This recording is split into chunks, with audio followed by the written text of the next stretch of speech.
সালাত যখন শুরু করবেন তখন আপনি রফুল আযান করবেন, যখন কেরাত শেষ হবে তখন রফুল আযান করে রুকুতে যাবেন, রুকু থেকে উঠে আপনি রফুল আযান করবেন, 2 রাকাত শেষ হওয়ার পরে তাশাহুদ যখন পড়বেন তাশাহুদ থেকে উঠে আপনি রফুল আযান করবেন। দেখেন, এই রফুল আযানের সুন্নাতকে উৎখাত করার জন্য, সুন্নাতকে হত্যা করার জন্য একটা গাঁজাখড়ি কথা চালু রেখেছে এই দেশে। সেটা হলো এই, এখন রফুল আযান করা লাগবে না। রাসূলের যুগে সাহাবীরা গোপনে পুতুল রাখতো বগলে, এই জন্য আল্লাহ রাসূল তাদেরকে রফুল আযান করতে বলেছিলেন। শুনেন, আমি বলেছি জাল হাদিসের কবলে রাসূলুল্লাহ সালাত, এই জাল কথাটা একেবারে স্পষ্ট গাঁজাখড়ি। গাঁজাখড়ি মানে মিথ্যা, মিথ্যা মানে ডাহা মিথ্যা, ডাহা মিথ্যা মানে একবারে কাঁচা মিথ্যা কথা, একবারে এত বড় জঘন্য কথা। এই দলিলটা কোথায় পাওয়া গেল? যেহেতু রাসূলের নাম নিয়ে সাহাবীদের উপরে অপবাদ দেওয়া হয়েছে, এর দলিল থাকতে চায়। ইমাম সাহেব বললেন যে এখন রফুল আযান করা লাগবে না, এখন তো আর আমরা বুক বগলে পুতুল রাখি না। ওই বেকুব, একবার করো কেন তুমি তাহলে? এই যে মিথ্যা কথা বললে, আমি আপনাকে বলছি আমাকে মাফ করবেন, রাসূলের উপরে মিথ্যা অপবাদ দিলে এটা সহ্য করা যায় না। ব্লগাররা রাসূলকে অপমান করছে, গালি দিচ্ছে, তার জন্য আপনি অত্যন্ত অগ্নিশর্মা। কিন্তু রাসূলের নামে শরীয়ত নিয়ে যে মিথ্যাচার করা হচ্ছে, এটাতে আপনি কি বলবেন? তা অপবাদটা কিসের? মূর্তি পূজার অপবাদ, তাই না? দেখি কালকে কারো সাহস আছে কিনা, এদেশে কেউ জন্ম নিয়েছে কিনা, গোটা পৃথিবীব্যাপী চ্যালেঞ্জ। অমুক হাদিস গ্রন্থে লেখা আছে আল্লাহ রাসূল বলেছেন যে তোমরা বগলে পুতুল রাখো, তার জন্য রফুল আযান করো। দেখি কালকে লাইভ দেখানো হোক, তো কালকে পত্রিকায় বের হোক অমুক জায়গায় অমুক হাদিস গ্রন্থে বর্ণিত অমুক খণ্ডের হাদিস নম্বর এত, মাজা এত, বলতে কালকে দেখতে চাই আমি কোথায় আছে এটা। ডাহা মিথ্যা কথা, কোনো দলিল না এটা। আচ্ছা, এই দলিল কি থাকতে পারে? আল্লাহ রাসূলের সাহাবীরা কি গোপনে মূর্তি পূজা করতেন? এত বড় ডাহা মিথ্যা অপবাদ সাহাবীদের উপরে দেওয়া হলো কেন? ভাই, ওই প্রশ্ন তো আমারও। কি শুনছেন আপনি এতক্ষণ যাবত? আপনি প্রশ্ন করতেন দিলটাকে। আরে ভাই, ওই কথা তো আমিও বলছি। দলিল কোথায়? এটা গোটা দেশ প্রচার করা হচ্ছে এটা। এক আর একটি কথা দেখেন, রফুল আযানের সুন্নাতকে জবাই করার জন্য কি সর্বনাশটা করা হয়েছে। সর্বনাশটা মানে কি? এমন সর্বনাশ তা আপনাকে ভাষায় বোঝানো যাবে না, কল্পনায় বোঝানো যাবে না। দেখেন, একটা হাদিস পড়ি শোনাই আপনাদেরকে। আন্না আব্দুল্লাহ ইবনে জুবাইর রাজুলান ইয়ারফাউ ইয়াদাইহি ফিস সালাহ ইনদা রুকুই ওয়া ইনদা রাফি রাসিহি মিনার রুকু।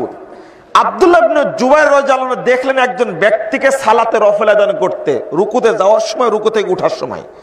ফাকালা, তিনি বললেন লা তাফআল, তুমি এটা করো না। ফাইন্না হাযা শাইউন, এটা এমন আমল ফালাহু রাসূলুল্লাহ সাল্লাল্লাহু আলাইহি ওয়াসাল্লাম সুম্মা তারাকাহু, এটা আল্লাহ রাসূল করেছিলেন অতঃপর ছেড়ে দিয়েছেন। শুনলেন কি হাদিসটা? এটা একটা হাদিস। এই হাদিসটা উল্লেখ করেছেন সহিহ বুখারীর প্রথম খণ্ডের 102 পৃষ্ঠা টিকায়।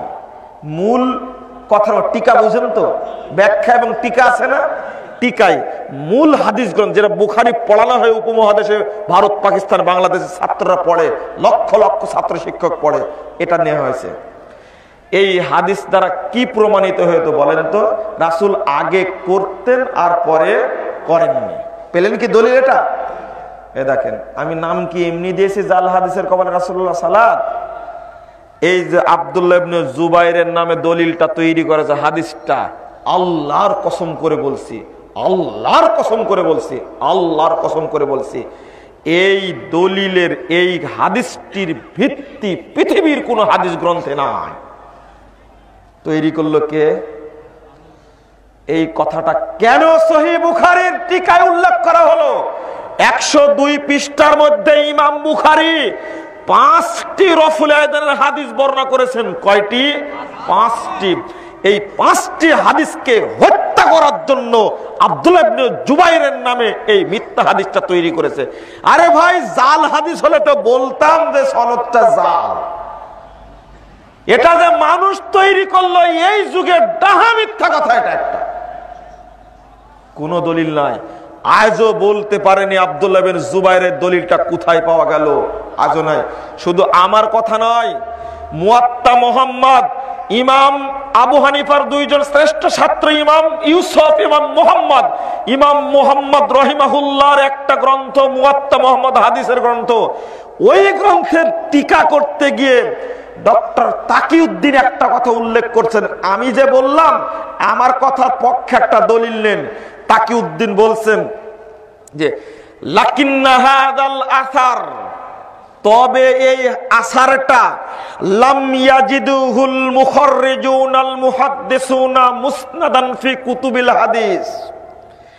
তিনি বলছেন যে এই হাদিসটা পৃথিবীর মুহাদ্দিসগণ যারা হাদিসকে যাচাই বাছাই করেছেন তারা লাম ইয়াজিদুহু ফি কুতুবিল হাদিস, হাদিসের গ্রন্থে সমূহে তারা পাননি।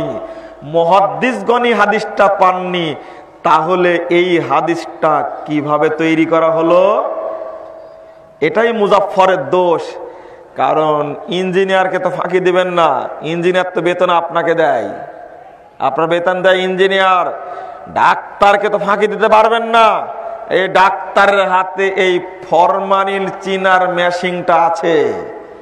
ইমাম সাহেবকে বলেছে, ইমাম সাহেব এত বাড়াবাড়ি করেন কেন? এখানে লেখা আছে এর কোনো দলিল নেই। আগামী 1 সপ্তাহের মধ্যে আব্দুল্লাহ বিন জুবাইরের হাদিসটা কোন হাদিসে আছে এটা নিয়ে এসে খুলে আমাকে দেখাবেন, তারপরে কথা। ইমাম সাহেব কাসুমুসু করে, 1 সপ্তাহ যায়, 2 সপ্তাহ যায়, ইমাম সাহেব আর দলিল বের করতে পারে না। এই দেখেন, ইঞ্জিনিয়ারের কাছে সুজা, আপনি ডিসি সাহেবের কাছে সুজা। ইমাম সাহেব এত গলাবাজি করছেন কেন? কেন মুয়াত্তা মুহাম্মদ পড়ান, এই কথাটা চোখে পড়েনি আজ পর্যন্ত? মুয়াত্তা মুহাম্মাদের 104 নম্বর হাদিসের টিকায় ডক্টর তাকিউদ্দিন এই কথাটা লিখলেন। আপনার লজ্জা শরম হলো না? এটা হলো আব্দুল্লাহ ইবনে জুবাইরের নামে তৈরি করা। আপনি যদি বলেন আরেকটি তথ্য দেই, এবারে হেদায়ের মধ্যে বলা হচ্ছে 111 পৃষ্ঠায় বলা হচ্ছে কি জানেন? ওয়াল্লাযী ইউরা মিনার রাফি মাহমুলুন আলাল ইবতিদায়ে কাদা নুকিলা আন ইবনে জুবাইর। হেদায়া কিতাবের মধ্যে উল্লেখ করার সময় বলা হচ্ছে কি জানেন? এইটা হলো আগের আমল, এটা হলো ইসলামের শুরুর যুগের আমল, এটা পরে আর ছিল না।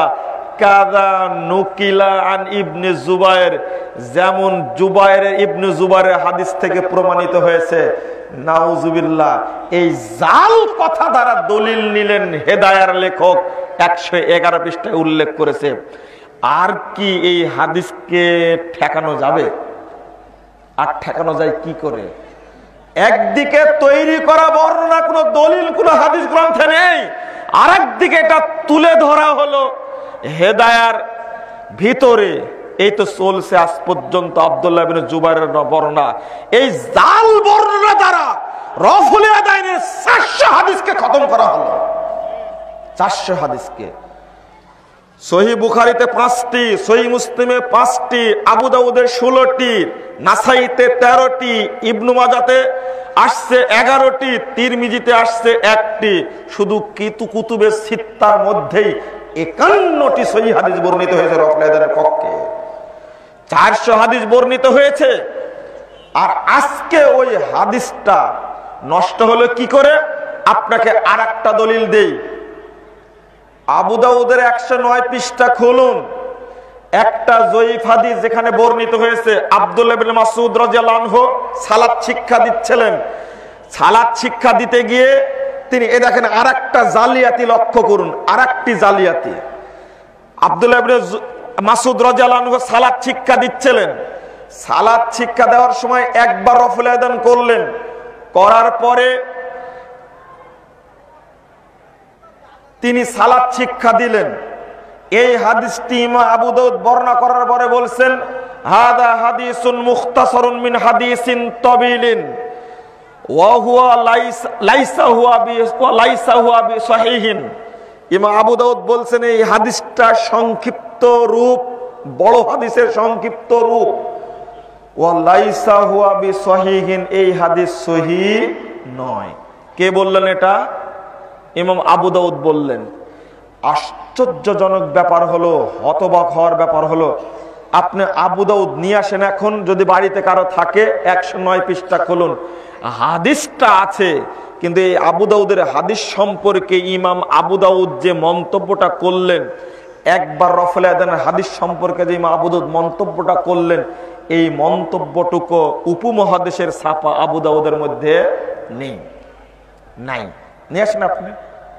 কেন থাকলো না? এটা কি জন্য থাকলো না আমি আপনাকে জানতে চাই। পরীক্ষা করবেন কি করে? আপনি পরীক্ষা করুন, আবু দাউদ ইসলামিক ফাউন্ডেশন আবু দাউদ বাংলাটা খুলে নিন, খুলে আপনি পরীক্ষা করুন, সেখানে দেখবেন ঠিকই আছে। নাই কেবলমাত্র মূল আবু দাউদ, যেখানে ভারত, পাকিস্তান, বাংলাদেশে লক্ষ লক্ষ ছাত্র পড়ছেন, কেন না এটা একবার রফুল আদানের হাদিসটাকে ইমাম আবু দাউদ নিয়ে এসে জয়ীফ বলে গেছেন। এই জয়ীফটা জানা থাকলে ছাত্ররা বুঝতে পারলে এই হাদিস আমল করবে না, এই জন্যই করা হয়েছে এটা। আমি জাল হাদিসের কবর রাসূলুল্লাহ সাল্লাল্লাহু আলাইহি ওয়াসাল্লাম নাম দিলাম, তো বেদাতীরা ঘুরায় বলছে মুজাফফর বিন মুহসিনের কবরে রাসূলুল্লাহ সাল্লাল্লাহু আলাইহি ওয়াসাল্লাম। আপনি এবার বিচার করে দেখুন